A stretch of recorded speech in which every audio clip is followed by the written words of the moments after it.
ታላቅ የሆነውን ፍቅሩን ምኞቱን ገልጾላታል። በጣም ደስ በሚል ሁኔታ ማለት ነው። ቤተሰብ የምሬን እኮ ነው የምላችሁ።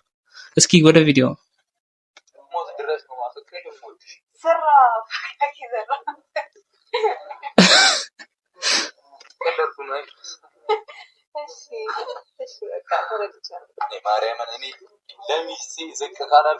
ረገረገረገረግ ቤተሰብ እንዴ ቡሩኬ የእውነትም በቃ የአባቶቻችንን በቃ ፈለግ ተከትሎ የመጣ ልጅ መሆኑን በቃ በዚህ ማወቅ ትችላላችሁ።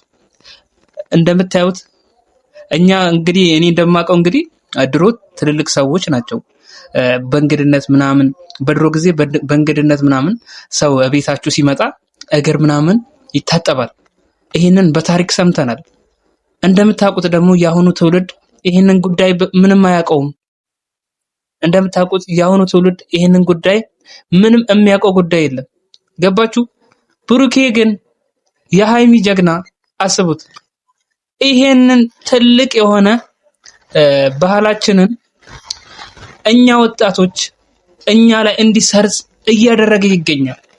ስለዚህ ብሩኬ በጣም ትልቅ ሰው ነህ፣ አንተ ለሃይሚ ትገባታለህ ነው የምንለው። እንግዲህ እኛ በበኩላችን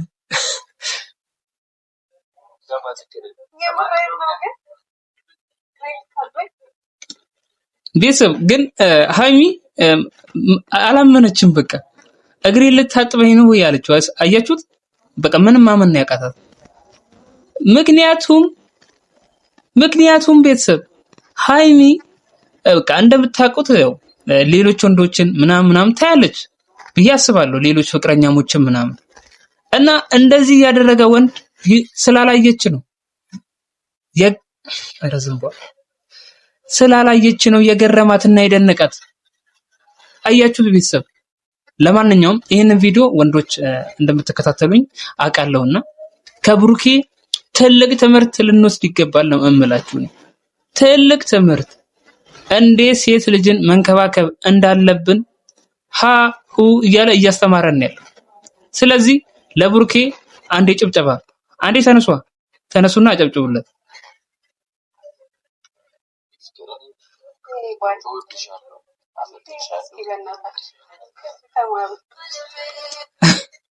ሃይሚ ራሱ ተናገረች እኮ ቤተሰብ፣ ከሱ ተማሩ፣ ከብሩኬ ተማሩ እንዴት ሴት ልጅን መንከባከብ እንዳለበት የኢትዮጵያ ወጣት በደንብ አድርገው መማር አለበት እያለች ነው ያለችው።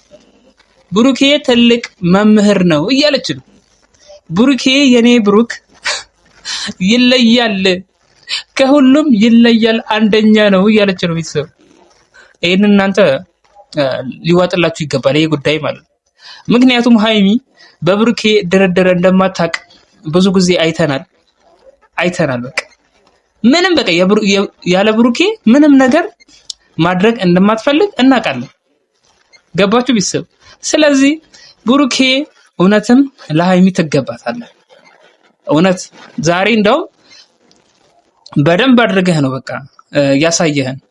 በደንብ አድርገህ ነው በቃ ለሃይሚ እንደምትገባት እኛ እስከምንረዳው ድረስ በቃ ያደረከው ነገር በጣም የሚያስደስት ነገር ነው። እውነት ለመናገር ሃይሚም ተደስታባለች፣ እንደምናየው በጣም ፈገግ ብላ ነበር። በዚህ ላይ ደግሞ ምንም ያልጠበቀችውን ነገር ነው ያደረከው።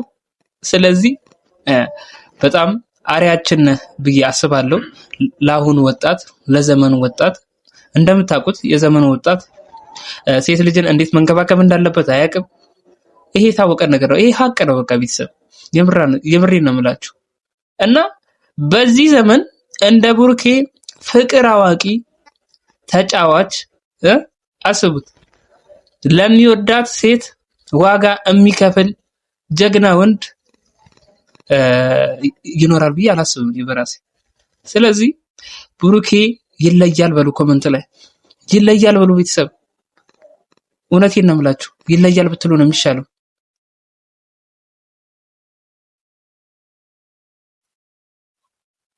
እና ቤተሰብ የዛሬው ቪዲዮ ይሄን ይመስላል። በሌላ ቪዲዮ እንገናኛለን። ሌላው ሳልነግራችሁ እስከዛሬ ስለጠፋው በጣም ይቅርታ ጠይቃለሁ። በጣም በጣም ከልቤ ነው የምጠይቃችሁ። ምንም ሀሳብ እንዳይገባችሁ። ካሁን በኋላ ሁሌ ነው እመጣላችሁ። ሁሌ በዚህ ሰዓት ከች እንደምል ላረጋግጥላችሁ ፈልጋለሁ በዚሁ አጋጣሚ እና የኔ ተከታዮች በጣም ይቅርታ ማለት እፈልጋለሁ በዚሁ አጋጣሚ። ምክንያቱም በቃ ዝም ብሎ አይጠፋም አይደል እንደ ቤተሰብ። ስለዚህ በጣም ይቅርታ ማለት ፈልጋለሁ በዚህ አጋጣሚ። በቃ ካሁን በኋላ ሁሌ እንገናኛለን። እስከዛው ድረስ ሰላም ሁኑ። ቻው።